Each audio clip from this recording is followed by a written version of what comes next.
Assalamualaikum warahmatullahi wabarakatuh. Nama saya Nur Syafiqah binti Masdino, bernombor 2021856264.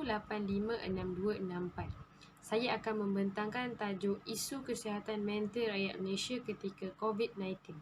Seperti yang kita tahu, wabak pandemik COVID-19 ini berlaku di seluruh negara, tidak terkecuali negara Malaysia.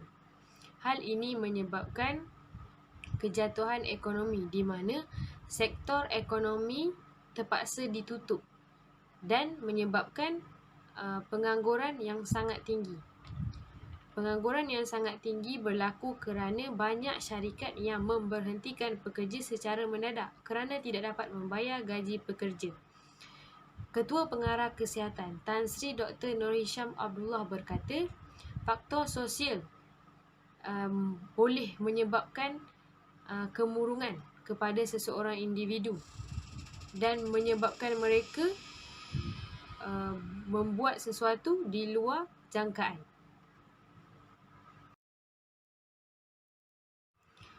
Isu yang pertama ialah kemurungan. Kemurungan ialah reaksi normal pada tekanan atau bahaya, tetapi perasaan cemas dan kekhawatiran yang berturut-turut mungkin disebabkan kecelaruan keresahan.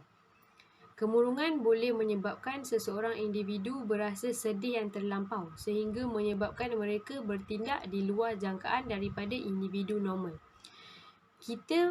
Hal ini kerana 638 kes bunuh diri telah dilaporkan antara Januari hingga Julai tahun ini berbanding tahun lalu. Kita sebagai individu normal perlu mengetahui simptom-simptom pesakit kemurungan. Antaranya ialah insomnia, degupan jantung yang sangat laju, tidak tenang, tidak dapat berfikir dengan jelas dan lain-lain lagi untuk mengelakkan diri berasa murung. Di samping itu, isu kesihatan mental yang kerap berlaku ialah stres, kemurungan dan kecelaruan serta kelesuan yang melampau. Stres boleh mempengaruhi tahap kesihatan individu dan membawa kepada pelbagai permasalahan dan penyakit yang lebih kompleks yang membabitkan emosi dan fizikal yang bukan sahaja memberi kesan kepada individu, bahkan orang sekeliling. Perkara ini banyak berlaku kepada frontliners. Sebagai contoh, ada di antara mereka yang menangis setiap hari selama sebulan apabila pulang ke rumah. Lebih-lebih lagi kepada keluarga yang mempunyai anak kecil. Hal ini menyebabkan ada di antara mereka yang membuat keputusan untuk mengambil dadah dan pil tidur semata-mata untuk melupakan masalah yang dihadapi. Akhir sekali, isu yang kerap sangat berlaku dalam kalangan masyarakat, terutamanya masyarakat Melayu, ialah keganasan rumah tangga. Antara faktor yang menyebabkan perkara ini ialah desakan ekonomi dan tekanan hidup, kata Datuk Seri Rina Muhammad Harun, Menteri Pembangunan Wanita, Keluarga dan Masyarakat. Berdasarkan statistik Polis Diraja Malaysia (PDRM), terdapat sebanyak 9,015 kes yang dilaporkan sejak PKP sehingga Ogos yang menunjukkan terlampau banyak kes penderaan terhadap wanita dan kanak-kanak. Sebagai individu yang mempunyai akal fikiran dan minda yang sihat, kita seharusnya perlulah bertenang dalam menghadapi apa jua cabaran supaya dapat membuat keputusan yang betul untuk diri sendiri dan keluarga. Assalamualaikum dan salam sejahtera. Saya Nur Atira binti Basri, memegang nombor pelajar 2021627892, akan menerangkan tentang kesan ataupun impak terhadap kesihatan mental rakyat Malaysia ketika COVID-19. Antara kesan ataupun impak yang pertama ialah kecenderungan terhadap keinginan untuk membunuh diri. Yang kedua ialah kecenderungan terhadap keganasan ataupun penderaan. Dan kesan ataupun impak yang ketiga ialah tidak dapat berfikir dengan baik ataupun waras. Antara kesan ataupun impak yang pertama ialah kecenderungan terhadap keinginan untuk membunuh diri.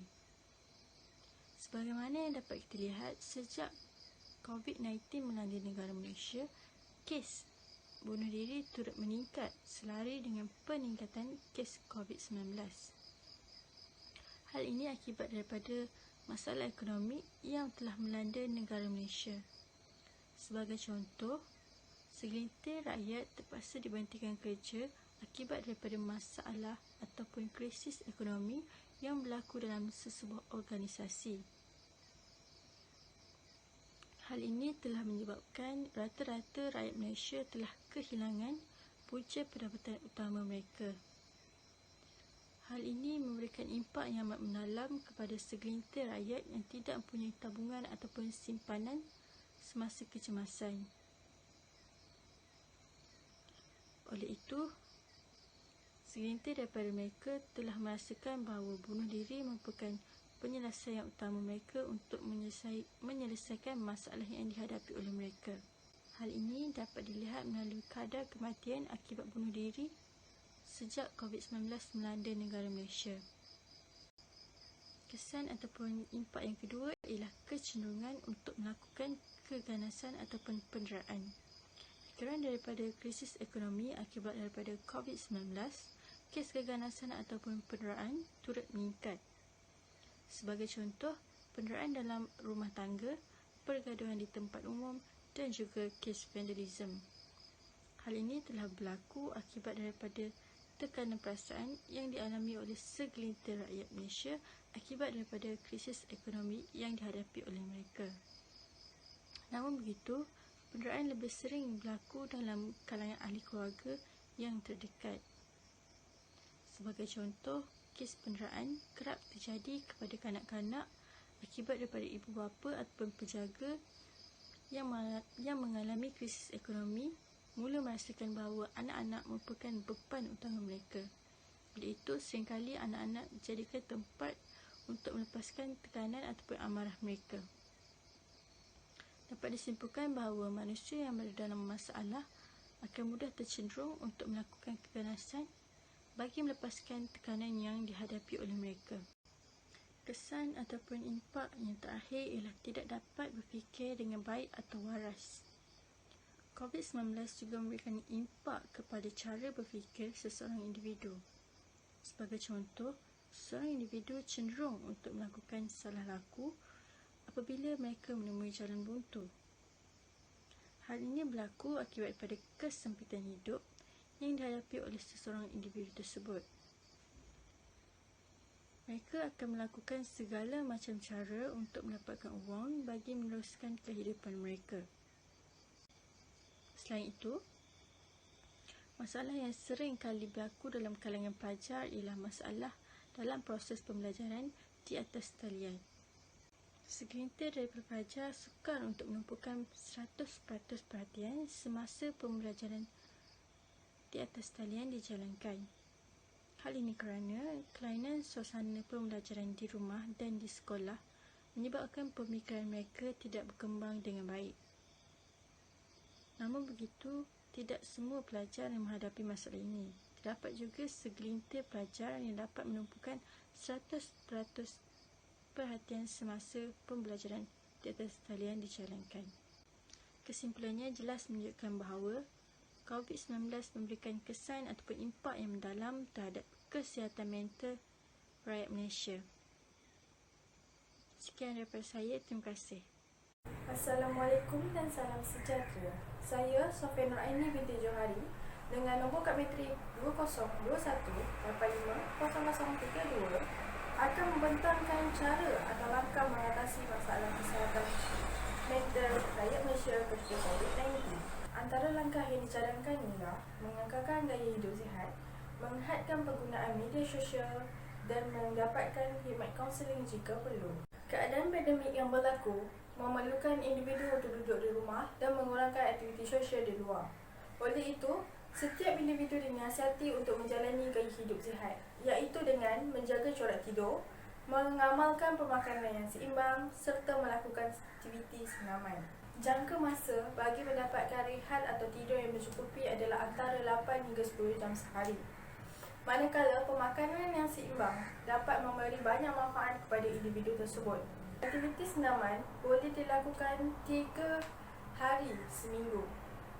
Antara contoh aktiviti yang boleh dilakukan ketika COVID-19 ialah berbasikal, berjogging, skipping dan sebagainya. Langkah yang seterusnya adalah menghadkan penggunaan media sosial. Sewaktu Perintah Kawalan Pergerakan PKP, kebarangkalian bagi individu untuk menghabiskan masa di alam cyber adalah tinggi. Hal ini boleh mengganggu tahap kesihatan mental individu tersebut. Sebagai contoh, seseorang individu meluahkan perasaan tidak puas hati atau meluahkan emosi negatif sehingga mengundang komen-komen negatif. Hal ini akan memburukkan lagi situasi individu atau penggaduh tersebut sehingga mereka berasa tertekan dan mempunyai cetusan idea untuk membunuh diri. Media sosial bukanlah platform yang terbaik untuk meluahkan perasaan kerana tidak semua orang memahami atau berupaya untuk menyelesaikan masalah yang dihadapi. Langkah yang terakhir bagi mengatasi masalah kesihatan mental rakyat Malaysia ketika COVID-19 adalah dengan mendapatkan bantuan bimbingan kaunseling dan perkhidmatan psikoterapi. Perkhidmatan kaunseling dan psikoterapi berperanan untuk menyediakan ruang bagi setiap individu untuk meluahkan perasaan atau isi hati mereka. Hal ini dapat membantu mengurangkan masalah yang dihadapi oleh mereka. Perkhidmatan kaunseling dan psikoterapi juga membantu menyelesaikan masalah yang dihadapi oleh individu tersebut.